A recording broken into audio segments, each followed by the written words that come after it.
What's up, you guys? Sean Ross Sapp, managing editor, FightfulMMA.com, FightfulWrestling.com, Fightful.com. We got it all over there.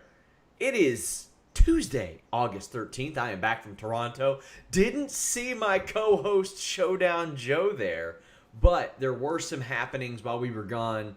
There was no UFC Uraguay post show. That's because I was in Toronto last week. So Showdown Joe will kind of catch you up on that. We have a big UFC show with some interesting fights on it this Saturday, UFC 241. We're going to preview that. We're going to give you betting odds.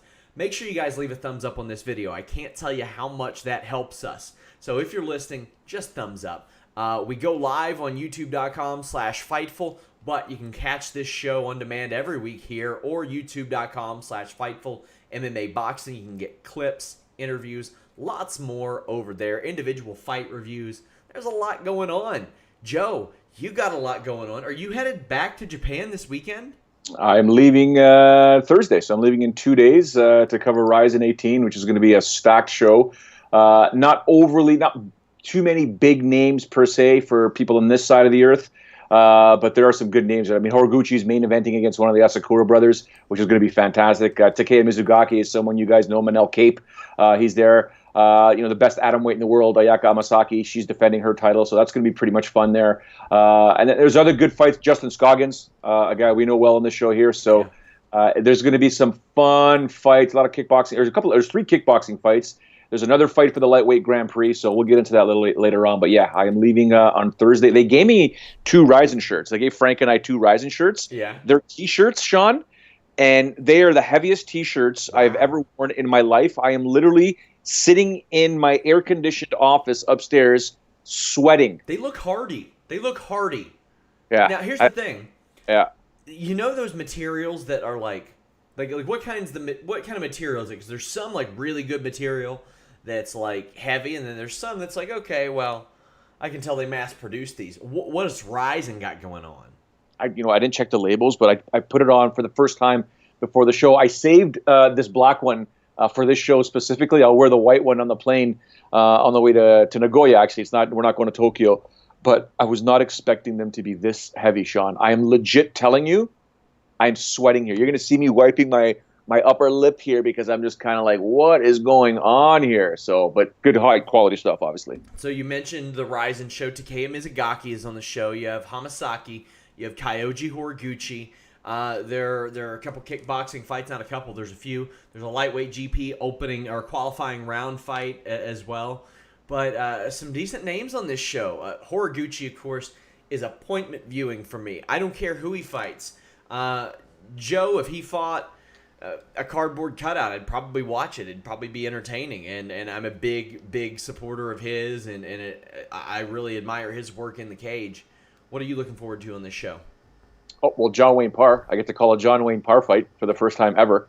So who doesn't like John Wayne Parr? The guy's a complete gong show. He's still doing it at 43, man. Yeah, right. Like, the guy is just unbelievable. But he's quite the character. Obviously, has quite the skill. He's looking to get that victory, man. He really, really wants to get that victory. He's got 99 wins to his career. Yeah. Well, he wants to get that 100th win. We almost have to say this. I mean, I'm sure that he wants it on his record, but this guy has over 130 kickboxing fights, like I think over a dozen boxing fights, and he's one of those last few people that we're able to say on this show, fights that we know of, Joe, because he was around long before video evidence was around for all the fights. That's for so many different fighters as well. I mean, Masvidal is one of them that comes to mind. Anyone from the Shooter Box Academy. Did you ever see that Shogun video of him when he was really young fighting at a house party? They got gloves and they were in the lobby, right? There's a staircase to the right. Or so if you're looking at the screen, there's a staircase to the right. People are basically sitting on the stairs, and they basically did rounds with some guy, and they were going at each other hard, like knockout stuff. I was like, whoa, okay. So there's anyone from the Shooter Box back then has way more fights than you'll see on their record for sure. So that's Rizin. Joe will be there, so you'll have a Fightful presence. Frank Trigg calling the action with you? No, it's going to be Ben Wynn. Frank Trigg Ben Wynn's a good character. Frank has I think he's going to be wrapping up a stunt shoot. I don't know if it's Hawaii 5-0, but they're not going to be able to ended in time to board a plane to get to Nagoya. So he's going to have to step away with this one here. So it'll be me and Ben Wynn. A lot of guys know Ben Wynn from the UFC days, and of course he fought Horiguchi.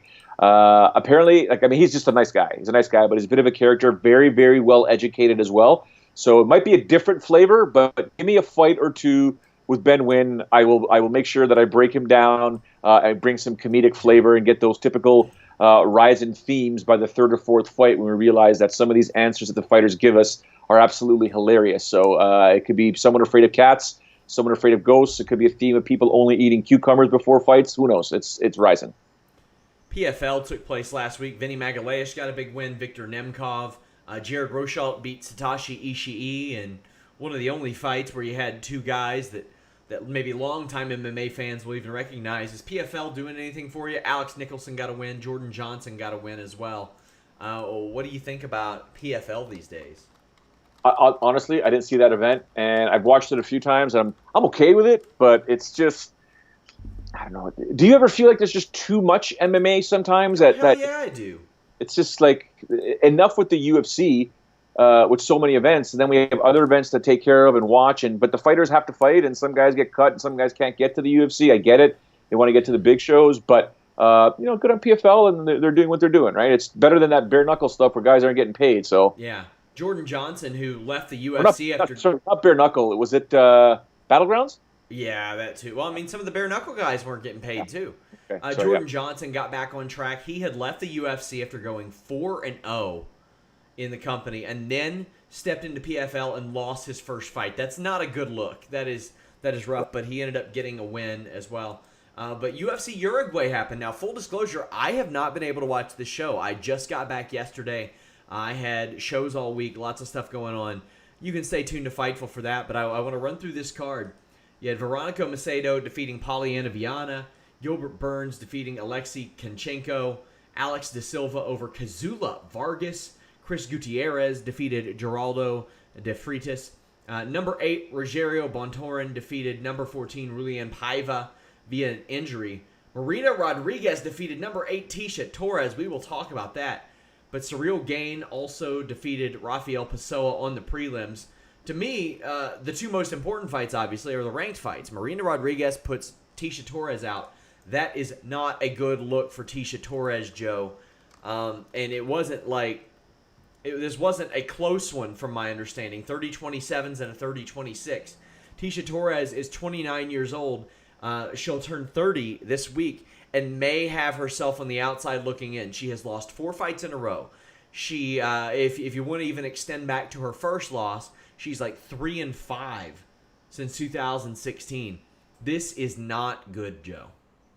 No, and you take a look at how that fight unfolded. Just seeing that Marina was just so much bigger and had size and was sort of bullying Tisha Torres, who put up a great fight, but just couldn't really get anything off on Rodriguez. And Marina just showed off her Muay Thai, right? She was just, the end of the fight with those elbows was absolutely, it was telling. It was just that you really got to see that, my goodness, there's a big size difference here. If Tisha can't get past that range and unload, but she was always in the fight, just not able to do much, so.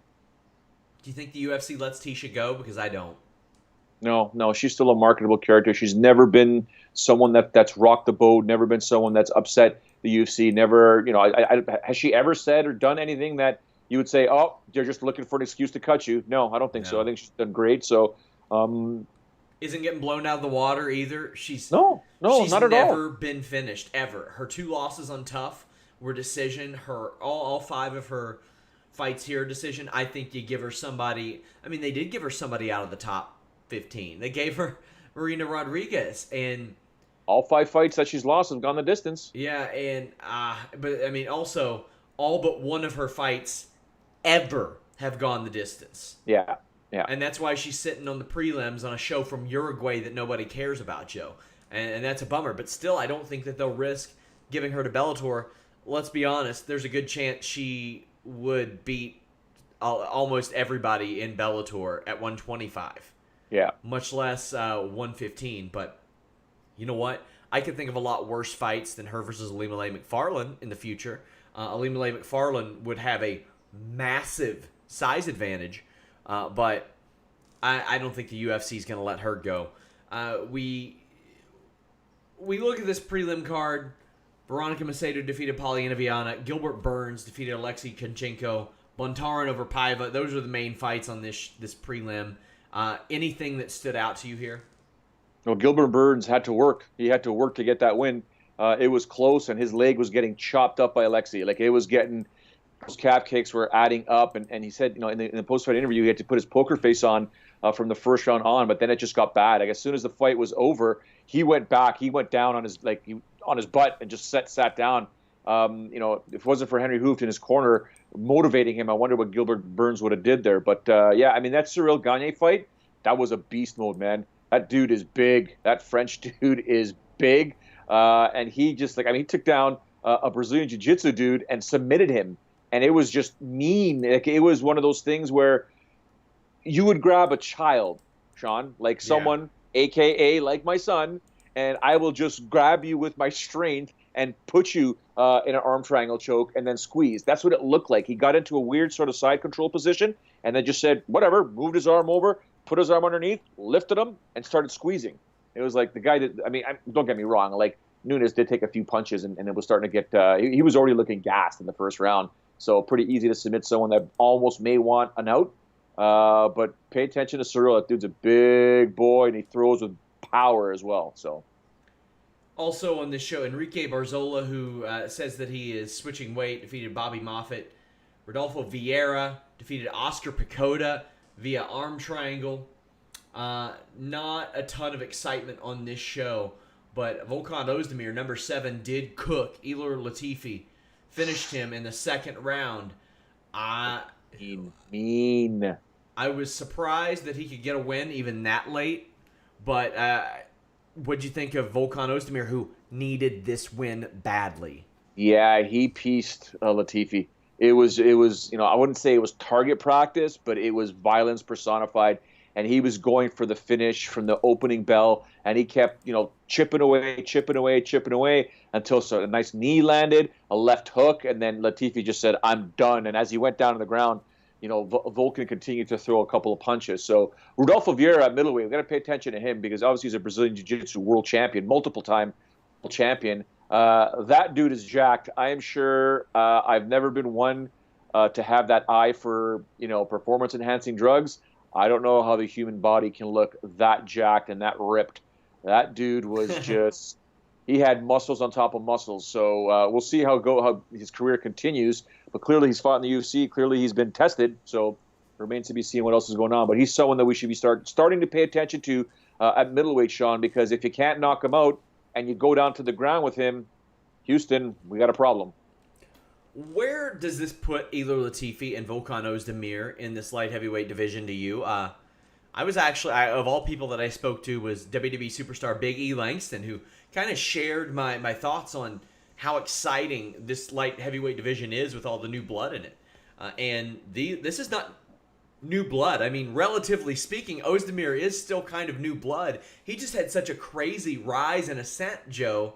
Like, I believe, didn't he debut after Fightful launched? Yeah. Already got a title shot and has already had a skid and recovered from that in just those 3 years. Yeah. He got in there on very short notice when he made his UFC debut. That was against OSP, and then it started this range where he took out Misha and then Jimmy Manoa in the first round in 42 seconds. That's how he got the title shot. It was 3 straight fights against 3 names because OSP at the time in 2017 had a damn good name, and he stepped in there and beat him. Misha was on the rise. Misha was a guy, I don't know if he was undefeated at the time, but and he disposed of him in 28 seconds, and that's when he got really noticed.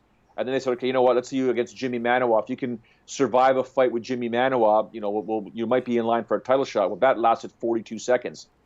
Well, that's how he got the title shot, and then Cormier just basically, had his way with him and TKO'd him. So, but yeah, then he went in that 3-fight losing streak. He can't fight Dominic Reyes next or Anthony Smith. So it's a matter of who does he take on next. It's going to be a difficult scenario for the UFC matchmaking team to determine who they're going to put him up against. But never say never. You could see a rematch in the future. Eduardo Garagori defeated Humberto Bandone via unanimous decision. But with 7 ranked fighters on this show, the story was Vicente Luque defeating Mike Perry because of what Mike Perry looked like physically after this fight. That was one of the gnarliest things that I have ever seen, Joe.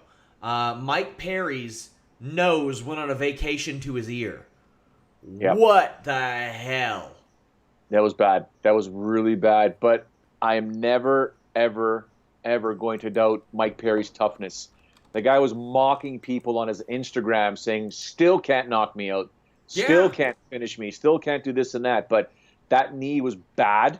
It was really bad. You could make the argument that, from an MMA unified rules judging perspective, Mike Perry won the fight. 42% of media or 42% of fans have it for Perry, 56 for Luque, like 1% a draw. The media saw it a different way. The media was basically, it looks like about 80-85% Luque. Granted, I haven't seen the fight, just relaying the numbers. Yeah, I mean, the guy that won the fight was Vicente Luque. Mm-hmm. The guy that won the MMA bout could have been Mike Perry, if you know what I'm saying, right? So this is my Rizin hat. Sometimes I have to look at that. And sometimes I look at fights in three ways nowadays, Sean. I look at, the unified rules of MMA scoring system. I look at Rizin's scoring system, which basically judges the fight. Yeah. Then I look at it as if this was a street fight. Who won the street fight?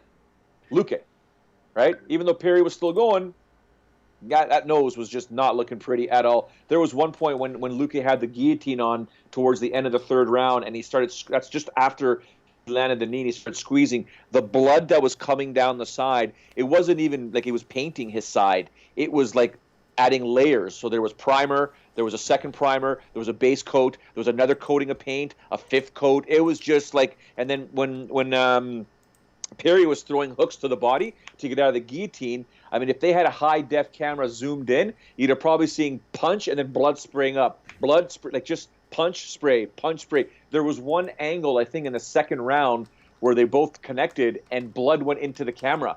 And there was a dot on the bottom left side of the screen. Yeah, it was like, what's going on here? So it was crazy. Vicente Luque finally ranked in the top 15 after this fight. Overdue. The man has won 10 of his last 11 fights. The only person to beat him is Leon Edwards, and Leon Edwards couldn't finish him. Nobody's finished him since he came to the UFC. A guy who had a little bit of trouble getting tapped out has not had that trouble since coming to the UFC and has beaten some tough guys, Bilal Muhammad, Nico Price, Brian Barberena, Mike Perry. But it's time for a top 10 fight. And Joe, I would like that fight to be against Santiago Ponzinibbio. Oh, yeah. Me likey. I'd love to see that fight for sure. Ponzinibbio has not fought in 9 months. It's time to get Ponzinibbio back in the cage. I don't know how soon Luque will be ready or anything like that, but this is a guy that the UFC has to like right now, Joe. Why is that? He's had one fight in that 10 out of 11 stretch that I mentioned to you. One of his fights that he won went to a decision. It was this one against Mike Perry, where he made the fight go viral, and it was fight of the night. He's finished everything else. TKOs, submission. Of course, those 2 Darce chokes that really stand out. I like Vicente Luque. I want him getting some good top-level fights, and he deserves it. He definitely deserves it. If you disagree, watch this fight and go watch the Barberena fight. Now, admittedly, I have not seen this show yet. I'm going to assume that Valentina Shevchenko walked through Liz Carmouche based on the 50-45s that sit before me. That was not a exciting fight at all. I didn't think it would be. 42. Dude, this is a 25-minute fight. Okay? It was a 5-round fight. 42 strikes for Shevchenko. Woof. 18 for Liz. Those were the significant strikes that were and one takedown by Valentina. It was not anything to the point where Liz had any sort of urgency to try and win the title, and Valentina basically played it as if, I'm going to punch you if I like, and you're not showing any sort of willingness to take my title, so I will just pick you apart at will. I don't think there was ever a situation. I'm trying to run it through my mind again, but I don't think there was any situation that really scared me that Valentina was about to lose a fight, ever. Like, it was just like, okay, we're watching, fighting here. All right. And Liz wants a rubber match. That ain't going to happen, Joe. Zero. Absolute zero. The MMA gods, stars, they all have to align for her to get that. It's not going to happen anytime soon, if ever. So as we look at things, What's next for Shevchenko? She beat Jessica Ai, who we will be talking about in a bit. Do you think, like, who's next for her? We do have some flyweight news coming up, but we're going to talk about that momentarily. Caitlin Chookagian. You think that's the way to go? That could be the only option. She's not going to get Nunes, right? I want her to get Nunes, but she won't. Yeah, Nunes would be a great one, but Chookagian has Calderwood up next, and Chookagian just fought Ai, so I could see the winner of Chookagian and Calderwood getting this, kind of like setting that, even though they're both coming off of losses, they can both get back on track. That was they already had that, didn't Chookagian beat Calderwood? Sorry.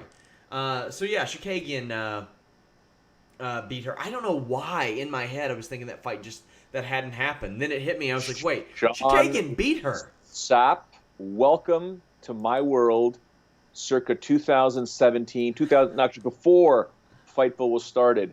I told you the story. I walked by a desk at Sportsnet when I was with Sportsnet, and there was a new intern working for the NHL department or soccer department that was a huge MMA fan.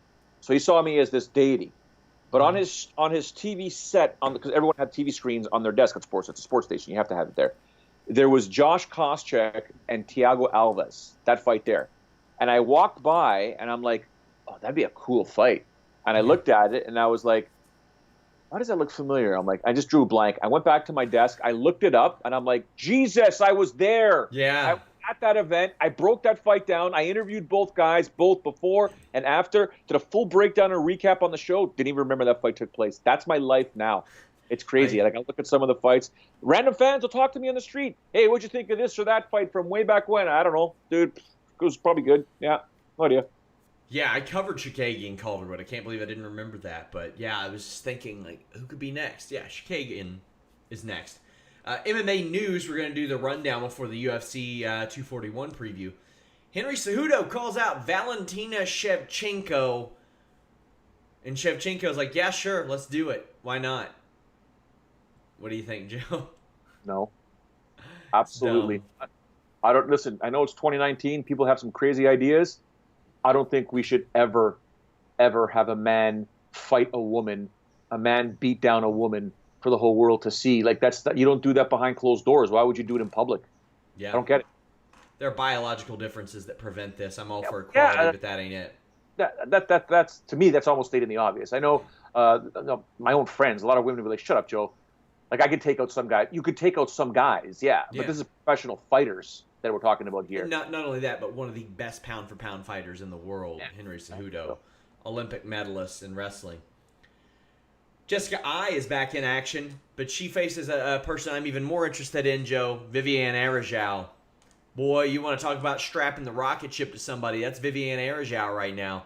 Yeah. If Viviane Arajau beats Jessica Ai, I think she gets the title shot, Joe. I wouldn't be surprised. Shevchenko needs contenders. Yeah. She needs title challengers, and it's a division, and we've seen it with all divisions, but it's a division right now where you're basically one solid name away to defeat to get a title shot. Yeah, that's the case, and Viviane stepped in. She was a 115 fighter, fighting at 135, and has since dropped to 125, and it's working out for her. And I like that. There's no need for her to kill herself to make 115, especially if 125 is working out, and especially if 135 worked out for her. She's got some good wins already, and hey, good on the UFC for recognizing that she's hanging with some of the top people, so why not go ahead and give her that? Frankie Edgar says he's dropping to bantamweight.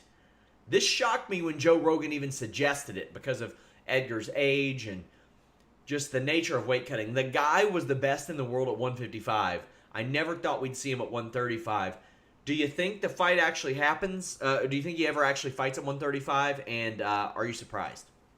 No, I'm not surprised. And yes, 100% he's fighting at 135 pounds. No ifs, ands, or buts. Not to cut you off, but he does seem like the kind of guy who wouldn't say that unless he was dedicated to doing it. Yeah, well, even on his Instagram, he said the cat's out of the bag, right? So it's one of those things where, should he have done this way back when? I mean, there is a generation of fighters, and Frankie may be the last one that basically always fought one or two divisions higher than they should have. Now, this is the guy that was on top of the world champion, UFC, Eventually moved down, still got the title shots, was always good enough to compete for a title, just couldn't win the title at 145 pounds, whether it was, Jose Aldo Jr. Or Max Holloway. And now 135, if he can make that weight at this age here, no problem. Who knows what's in store, man? Like he'll give Cejudo a go. He'll give anyone in that division a go. But again, age is a concern when it comes to Frankie Edgar. Losing that kind of weight, not having the fluid around your brain, it could be a different story for Frankie. If he can do it and still be able to some way somehow recuperate in time and be healthy and fast and quick, I don't see why not. Vinny Fernando says, or actually it was Joseph Boza that says, Mark Henry said that Frankie was 152 when he started the camp from Max. That's a good sign, if that's the case. Very good sign. The California State Athletic Commission has suspended Aspen Ladd's bantamweight license, and she was supposed to fight Yana Kunitskaya, but Andy Foster doesn't want to let it happen. Do you think she should be fighting? What was the suspension for? The weight? I believe so, yeah. Yeah, listen, he takes a lot of criticism, Andy Foster does, but I can attest and tell you guys, this dude knows what he's talking about. Not on everything. I know there's some really bad critics of him out there, but when it comes to the safety of fighters, he's paramount. And I'll tell you why. As you get older in this sport, Sean, you start looking at things a little bit differently as you mature, not just in age, but as a human being. I'll never forget when I called that fight just 2-3 weeks ago with Kitaoka and Johnny Case. I was calling the fight, and afterwards, in my hotel room, all alone, your brain starts working, and I thought to myself, I may have just called a fight where somebody died. My voice will live in infamy if this, knock on wood, if this guy dies. If he dies tonight at the hospital, this will go viral, and it'll be my voice calling the fight, and I'll be ripped apart, broken down, blah, blah, because, I didn't say what I should have said, according to some people. Andy Foster's probably thinking the same way. I don't want someone to die on my watch while I'm the athletic commissioner in California, arguably top 2 or 3 in North America when it comes to regulation of combat sports. So I don't blame him one bit. That's why Joe gets paid the big bucks. Real life experience, my God. Up next, Chase Sherman says he was offered a chance to compete on Dana White's Contender Series. Chase Sherman, not active on social media these days, or at least whoever he hired and probably couldn't retain as his social media manager after he got cut from the UFC, isn't anyway. Chase Sherman, don't care about. Don't care about him one way or another. However, Joe, what I do like is the idea of bringing back some fairly notable fighters and giving them a shot on Contender Series. What do you think? Yeah, you know what? It's always been one of those things. One of the most popular Ultimate Fighter shows was Season 4, where it was basically the comeback. Guys that had competed in the UFC, guys that, got cut or were just on the cusp and, really needed to get in there and do good. And there were ranked names, or there were names that people knew. Therefore, it was a great idea. So maybe the Contender Series could also be an option. I mean, when people used to ask me, what's Titan FC?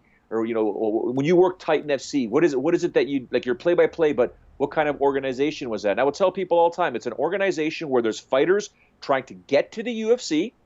It's their one potential last fight or 1 or 2 fights away from getting to the UFC, while the fighters that have been cut from the UFC come down to Titan, and they've got to sort of try and get back to the UFC as well. It's that crossing guard, or that crossing intersection there. So it's one of those things, even maybe the Contender Series can also be an option where, you're on the cusp of getting back to the UFC. You've got a name, put them on there, and if you can't win in the Contender Series, you shouldn't be competing in the UFC.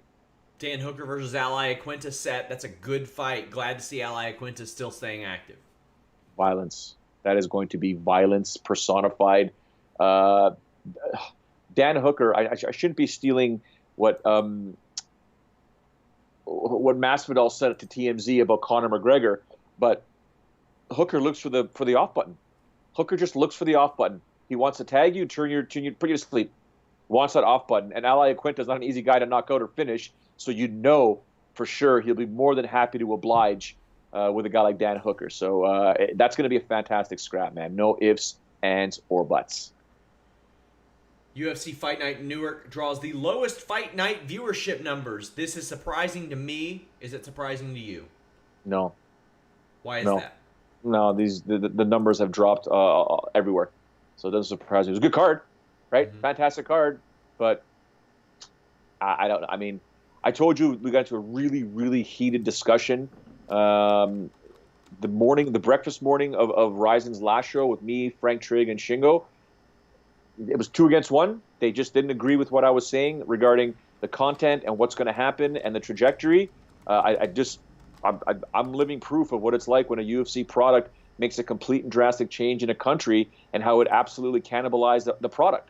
It's basically died the product down, it's watered it down, it's completely and utterly, not completely, but it's destroyed it here in Canada, and I can see it happening elsewhere around the world. Not sure about the States because I don't have access or I don't watch enough programming south of the border to understand what's really happening down there, but the ratings don't surprise me at all, man. Dana White wants to see The Ultimate Fighter land on FX again, which used to be a Fox network, now owned by Disney, which is a part of the ESPN family. Dana White keeps on coming up with cool ways for nobody to watch TUF. I mean, I can't say it any better. I really can't say any better. You're correct. So we have Eric Anders. He had an exclusive interview with Harry Kettle recently. He talked about moving from middleweight to light heavyweight, and he says, quote, "It's your body, you know it. I think for guys like Anthony Smith, Thiago Santos, it was the right move to make. You watch their fights, they're more durable at 205. You watch Thiago Santos get knocked out by David Branch with one punch. He gets into a dogfight with me, John Jones, Jimmy Manuel. These guys, when they cut less weight, I don't know how they were cutting weight before. They're more durable." What's your take, Joe? I think he's spot on here, and I think he recognized that as well. He's bang on. He's absolutely bang on. I think it's taking too long because I know what Andy Foster's been trying to do with the water-based testing for all the fighters in general.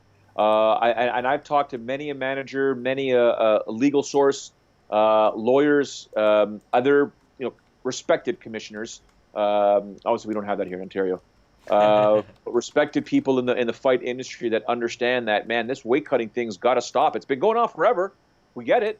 But maybe just because it's been going on forever doesn't mean it's right. So it's got to get to a point where you should be fighting in your own weight class and not determined by you, but determined by science. That's the news for the MMA week. Joe, we got a big show coming up. Rumor has it. Pretty big show. I'm liking the look of this UFC 241 show. We're going to hit you guys with betting odds. I got 5 on it. A look at how things are for this weekend. And, man, the contrast of the last couple of weeks. Now, the prelims are chock full of fights that not a lot of people, not a lot of people know. You have Sabina Mazo at plus 115. Shayna Dobson a minus 135 over her. Brandon Davis a plus 155, while Kyung Hyo Kang is a minus 175. Hannah Seifers a minus 265, while Jodie Esquibel is a plus 225. Drakkar Klose a minus 200, while Christos Giagos is a plus 170. Casey Kenny and Manny Bermudez a little bit closer. Manny is a minus 125, while Casey Kenny is a plus 105. You have a giant line, one of the biggest lines you'll see these days for a non-title fight even. A minus 800 for Devontae Smith, plus 550 Clay Collard. You have Sodiq Yusuff a minus 270, Gabriel Benitez a plus 230. What fights, what lines stand out to you here before we get into some of the more well-known fighters? I like the Sodiq Yusuff fight against Benitez. Did I miss something here? I mean, Sadiq's good. I called his fight. I know he lost when I called it, but he's a fantastic fighter. But so is Benitez. Benitez is pretty good. And it's not like he's garbage, right? Yeah. So it's that line seems fairly separated to me. I'm picking Sadiq. I mean, no ifs, ands, or buts. It just seems that maybe there's value on Benitez. That one line with Clay Collard and Devontae Smith. Woo! I mean, that might just be on Sean Ross Sapp's I Got 5 on it, because that's a big line. Lots of love for Hannah Seifers, ladies and gentlemen. Took a while. Told y'all she's nuts. I mean, she's crazy. If I tell you the stories about her, catching squirrels with her hands and any sort of animals in the big, huge ranch forest that she lives in and cooks them herself and skins them. I mean, she's tough. I'll just say that. It's tougher than me, Sean. That's for sure. Yeah, I like the look of this prelim show even. Like, there's some good fights on there. I will probably have to put 5 on Clay Collard just for the sake of it, but do I think Devontae Smith is going to win? You damn right I do. This is somebody that has to be watched out for. I think that Hannah Cyphers, am I pronouncing her name right? Hannah Cyphers. Cyphers. Hannah Cyphers, damn it, is one worth looking at as well. I like this. The Casey Kenny Mandy Bermudez fight, I think, is going to be very good. I got my eyes on that as well. Mandy Bermudez 14-0, man. That's something. If you can get that far, as long as you're not fighting in like Explode Fight Series or something, that's something I take notice of. And he's 3-0 in the UFC. He was able to beat Davey Grant and Benito Lopez as well. I remember he had that debut against Morales where he choked him out in the second round, and he's been doing that all along the way. He did it to get into the UFC, and he's continued that. I mean, he got into the company based on 2 choke finishes at Cage Titans, and he just continued to reinforce his reputation. Then we get to some of the distance once too. Yeah. Then we get to some of the more well-known names, and boy, there are plenty of good ones. Derek Brunson at plus 130, Ian Heinisch at minus 150. This line is right where I think it should be because Ian Heinisch is on the come-up, but Derek Brunson is really unpredictable in a lot of different ways, Joe. You don't know what Derek Brunson you're going to get. You might get somebody who just has no semblance of a game plan or just a bad one, or you might get a really gritty, powerful fighter.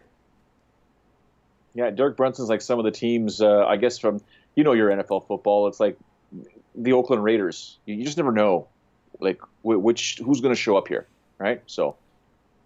Yeah, that's the issue here, and Ian Heinisch is very good, man, but so is Derek Brunson. I like Derek Brunson, but when he runs with his hands down and his chin up at somebody, I'm like, that's not a good idea. And for a guy who beat Shoeface like Ian Heinisch did, which surprised me, I thought Shoeface was going to win that. And Heinisch has stepped in after the winning on Contender Series like just a year ago. And he's had a couple of really good fights. And if he beats Brunson, he's going to launch into that top 15, top 10 talk. And we're going to be mentioning his name a hell of a lot more. I'll tell you a fight that nobody is talking about that I'm excited for. Rafael Assunção at plus 150. Corey Sandhagen a minus 170. Interesting line here. A little bit closer. Sandhagen is the shiny new toy, Joe. Rafael Assunção, though, is that reliable one that's been there with you forever, has proven himself. How do you think this goes? It's going to be a tough one. I mean, the line with minus 170, I think you're going to put some value on Assunção. He may be able to use his veteran savvy to basically, control Cody Sandhagen, which is not easy to do, but perhaps not put himself in too much danger where a knockout can happen. So this could be the beginning of the changing of the guard of this division, right? So, I mean, Sandhagen at minus 170, damn good fighter. Assunção, veteran savvy. He's going to have to use all that savvy to control Sandhagen and not put himself in too much danger. In all due respect to Assunção, I remember when we started this podcast, one of my big questions as he returned the week that we launched the website was, how is Rafael Assunção's footwork going to be after missing almost 2 years? Yeah. And when he had that severe ankle injury at 135, that can prove to be bad. Hey, since then, he's only lost to Marlon Moraes and TJ Dillashaw. He's beaten Aljamain Sterling. He beat Marlon Moraes. We'll just throw those little fingers up there. He beat Matt Lopez and Rob Font, but those concerns are gone for me. I'm not worried about his footwork. I'm not worried about his speed because of his ankle injury. Now we're just at the point where he's 37 years old, and I'm worried about his footwork and his speed because of that. Because he's not 33, 34 anymore. He's not in the prime of his career anymore, as much as he would like to be. Sandhagen, on the other hand, he's a 27-year-old who just went the distance with John Lineker, had to withstand some stuff there. He knows how to finish. He can finish on the ground. He can finish on the feet. He's a very versatile guy. And if Sandhagen wins, this is a launching pad, and a major one.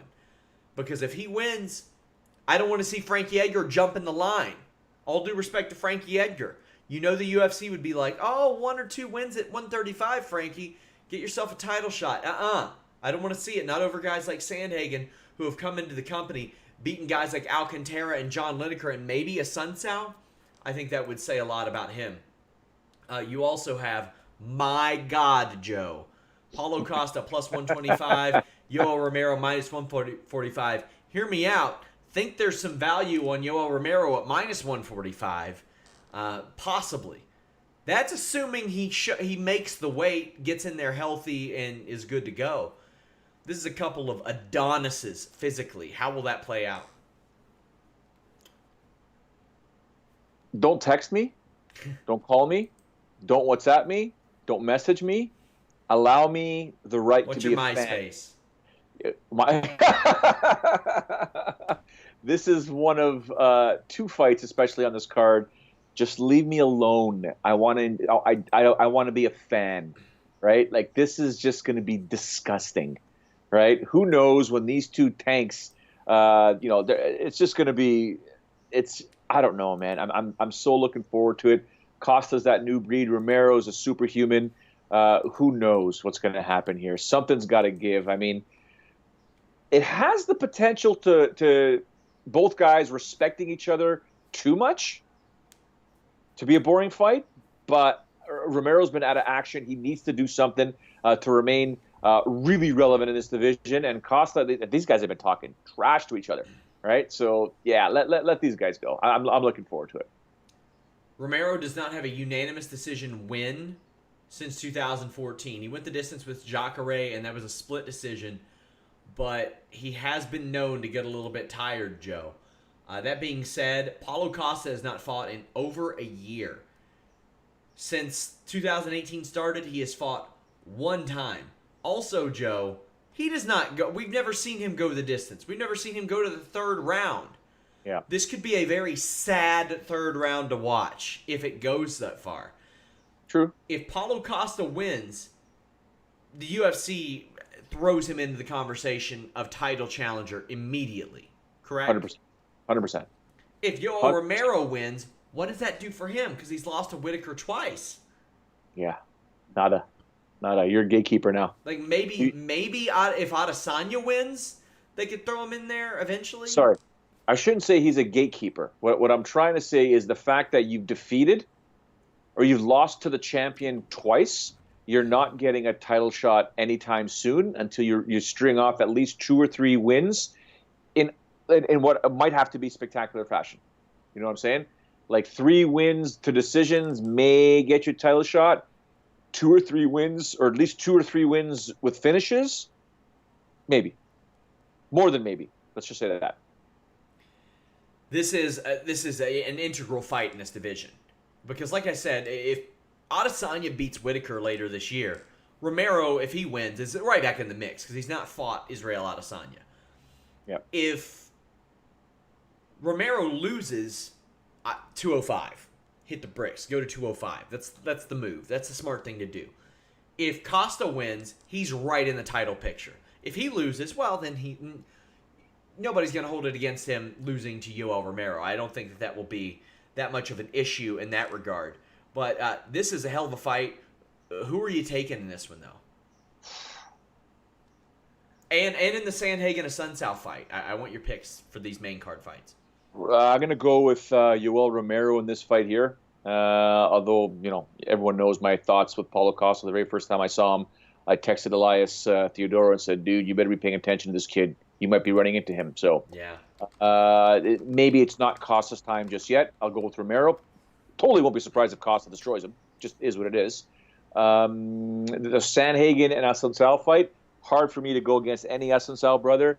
But Corey Sandhagen, I think, will be just that much quicker. He'll pick him apart. This one, I think, will go the distance, and he'll win 2 of the 3 judges' scorecards. Anthony Showtime Pettis at minus 130. Nate Diaz a plus 110. Nate Diaz has not fought in 3 years. I cannot believe this line is so close right now with the layoff that Nate Diaz has had. I think that Anthony Pettis is going to win this and win it fairly easily, Joe. I think that he could and should pour it on because I'll say this. I think that Nate Diaz's cardio is probably still there. The Diaz brothers get in there. They like to fight. They like to scrap. That's what they do. However, I don't know if his reaction time is going to be there. I don't know if his ability to react to some of Pettis' combos are going to be there. I don't know. What do you think, Joe? there's never value on anyone that's a minus whatever. Mm-hmm. There's no guaranteed locks Sure. in mixed martial arts in any sport whatsoever. Unless Anthony Pettis mentally checks out before this fight and is intimidated by a guy like Nate Diaz, which I completely doubt he can be because you're a professional fighter who was once a world champion, Anthony Pettis wins this fight. Yeah. I'm only saying that based on your breakdown as well. Nate Diaz has not competed in a long time. You got to be fresh. You got to be able to it's a different story when, these guys are doing triathlons nonstop and they're training in the gym nonstop, but you got to be fight fit ready. It's a different type of fight fit ready. And then again, Nate Diaz is just a fighter's fighter. He might be able to bully Anthony Pettis, and Anthony Pettis is like, oh my God, what have I got myself into? If Nate Diaz wins, that post-fight interview is going to be ridiculous. Absolutely and utterly ridiculous. That is a fact. If Anthony Pettis wins and he finishes him, it'll still be crazy in there. So we'll see. I never believed that a Diaz brother is going to fight until I see him in the cage these days. That's it. What have they done to make me think that it's gonna happen, Joe? Until that happens, I don't believe that one of them won't get pissed off and not fight. I mean, Nate Diaz hasn't fought anybody besides Conor McGregor since 2015. Has Nick Diaz fought anybody since Anderson Silva? It's been five and a half years. No, I had some interesting conversations yesterday regarding Nick Diaz with a friend of mine talking about Colby Covington. And Colby Covington, can he get Conor McGregor or can he get Nick Diaz? Oh, God, I think Colby Covington would beat the living shit out of Nick Diaz. Right? It's a big fight, though. That would have to be a 185, right? So. Yeah. If I were to set the betting lines on Nick Diaz and Colby Covington, I'd put Colby Covington at a minus 450, 500. That's how far. Wow. Nick Diaz has struggled against wrestlers. Really, both the Diaz brothers have. Yeah. I mean, I said that for years about Nick Diaz, and I'm like, all right, cool. The run with Coker is all fine and dandy, but not when you got a bunch of guys who can't really shoot a double leg or push you up against the cage and drag you down. The guys that Nick Diaz was beating during that era was like Frank Shamrock, all due respect to him, well past his prime. Scott Smith, Zaromsky, Sakurai, KJ Noon, Cyborg, Paul Daly. And then he got over to the UFC and he lost a bunch of fights. It didn't surprise me. And it won't surprise me to see Nate Diaz lose on Saturday night. Am I glad that Nate Diaz is back? You're damn right I am. And apparently fans are too, because you look at the way that the traffic numbers are trending for articles about these fights. The following, man. The UFC videos, there's triple the interest in Pettis versus Diaz as Miocic versus Cormier, which we'll talk about in a moment. That is a true testament to Nate Diaz's drawing power. And quite frankly, I don't know that Nate really had that before the promo where he called out Conor McGregor. Here's the thing. When he called out Conor McGregor, I was like, this guy's delusional. Because I saw the web traffic numbers back then. And they weren't there for Nate Diaz. They were for Nick, but not for Nate. When he cut that promo, it made him, in that regard, in a lot of fans' eyes. Because there was this groundswell of people who did not like Conor McGregor, but may have liked some of the behavior that he put forth. And they got that behavior out of a different guy. And it was magical. And since then, Nate Diaz has only had to fight Conor McGregor until this moment. Brilliance in that. But we do have a main event, Joe. And it's a damn good one.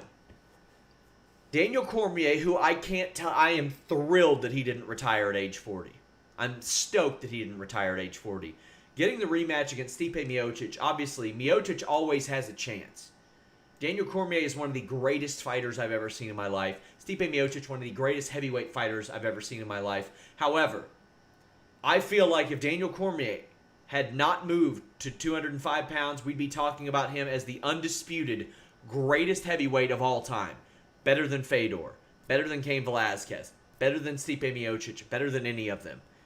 I want to know what you think of Daniel Cormier's legacy, what could have been a heavyweight before we get into this fight. First of all, DC all day, every day. All right? I think DC wins this fight here. and taking nothing away from Stipe Miocic, but Stipe Miocic, he hasn't competed since he lost the title in 2018. It's been over a year, and that was a first round finish. I think it'll be a completely different fight. DC will likely have more work to do in this fight here, but it's going to get to the point when DC is going to want to take him down. He'll take him down, and he'll control him on the ground if he has to. It won't be easy to take down Stipe because Stipe is a brick house, excuse me. But I think Daniel Cormier does emerge victorious in this fight here. And, we all know that this was supposed to be the Cormier versus Brock Lesnar show, right? This was the event here. It didn't happen. Miocic is in there. It is what it is for Cormier. But in terms of Cormier's legacy, he's going to go down as a contestant or a name in the GOAT category one day. He will, with the only asterisk being John Jones. That is it.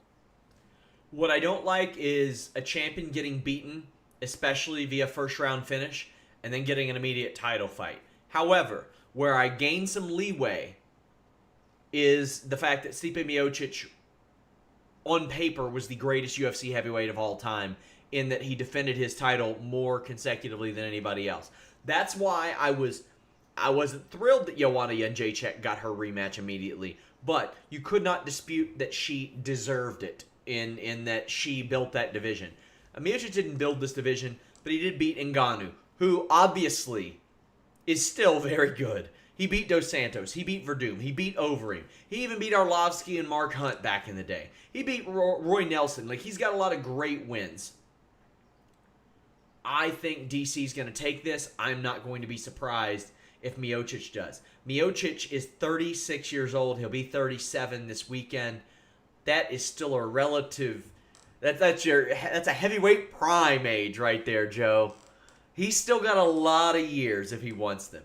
We could probably see Stipe Miocic fighting in 2025, and it wouldn't surprise me. Would not surprise me a bit. He is a plus 125. Cormier is a minus 145. I think this line is exactly where it is. I think that Cormier gets underneath Miocic this time and takes him down. I think that's where the fight ends. I think that Miocic ends up turtled up as he scrambles and ends up catching some punches. And here's the thing. I don't doubt that Cormier may end up there as well. I don't doubt that Cormier could get clipped, dropped, and finished. This is a very intriguing fight to me, and I'm glad that it's happening. What I'm also glad that is happening is the I Got 5 on it picks. Clay Collard at a plus 550 just because. There aren't a lot of easy picks on this one. Gabriel Benitez a plus 230. You had mentioned that one earlier, Joe. I like that one as well. I would have that line much closer. I do give the edge to Youssef, but it's still a little bit too wide for me. Also, Brandon Davis a plus 155, though it's not a big line. Still give him a little bit of a chance. Joe, I will be here right after the show Saturday to talk to all of you guys. But I want you guys to go over to youtube.com/Fightful MMA Boxing. This is where I post individual fight reviews with a little clickbaity title. Gotta do it.